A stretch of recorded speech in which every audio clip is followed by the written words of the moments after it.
Isang mabiyaya at masaganang araw po sa atin lahat. Welcome back po dito sa ating YouTube channel, Tagapanood TV. Hala ka, Jillian Ward, hindi na namimiss si Eman Baco sa Pacquiao. Bakit? Yan po yung ating bibigyan ng komento, reaction, opinion sa araw na ito. Pero bago po tayo magpatuloy, nais ko lang po kayong imbitahan, lalong-lalo na po sa mga bago lang dito sa ating channel na napadaan. Huwag niyo po sanang kalimutan na mag-subscribe at i-hit ang notification bell para lagi po kayong updated sa mga bagong video na ilalabas natin. Sang like, share, and subscribe mga tagapanood. Napakalaking bagay po niyan dito sa ating channel at libre lang naman po ang mag-subscribe. Kaya naman, subscribe na mga tagapanood. Simulan na po natin ang ating reaction video sa araw na to. Let's do this! So that means na mas lagi kayo magkikita. Nagtrending ngayon sa social media ang naging pahayag ng kapuso actress na si Jillian Ward matapos niyang aminin na excited na rin siyang makasama sa isang show ang atleta at rising personality na si Eman Baco sa Pacquiao. Ayon sa naging kwento ni Jillian, isa siya sa mga natutuwa sa balitang papasok na si Eman sa isang proyekto dahil nangangahulugan ito na mas madalas na silang magkikita. Dahil dito, hindi na niya itinago ang kanyang excitement sa posibilidad na makatrabaho ito sa parehong show. Dagdag pa ng actress, magiging masaya umano ang experience kung magkakaroon sila ng pagkakataon na magkasama sa iisang proyekto. Para kay Jillian, isa rin itong magandang pagkakataon para mas makilala pa nila ang isa't isa habang nagtatrabaho. Dahil sa kanyang pag-amin, agad itong naging usap-usapan ng fans at netizens. Marami ang kinilig sa kanyang sinabi, lalo na't matagal nang inaabangan ng kanilang supporters ang posibilidad na magsama sa isang proyekto ang dalawa. Para sa ilang fans, tila natural daw ang saya at excitement ni Jillian kapag nababanggit ang pangalan ni Eman. Sa comment sections ng mga posts tungkol dito, maraming netizens ang nagsasabing baka ito na raw ang simula ng mas malalim pang tambalan ng dalawa sa industriya. May ilan pang nagsasabi na kung sakaling magsama sila sa isang show, siguradong maraming manunood ang aabang sa kanilang mga eksena. Sa ngayon, wala pang opisyal na detalye kung magkakaroon nga ng tambalan sa proyekto ang dalawa.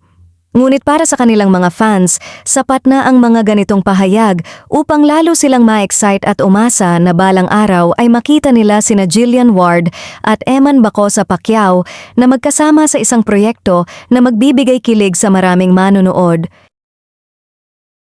Tingin ko mga tagapanood dahil meron na ngang ginanap na meeting yung na-interview nga si Jillian Ward doon na doon niya nga sinabi yun na kung yun ay para lagi silang magkikita, gusto niya daw yun.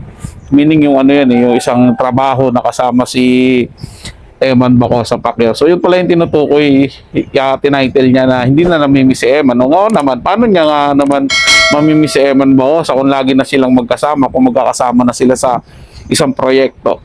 Well, kasi pagka ganyan po, mga tagapanood, siyempre, alam naman natin si Eman nasa ano na ngayon yung papunta na sa peak ng kanyang kasikatan dahil nanalo siya sa nakaraang laban niya sa boxing.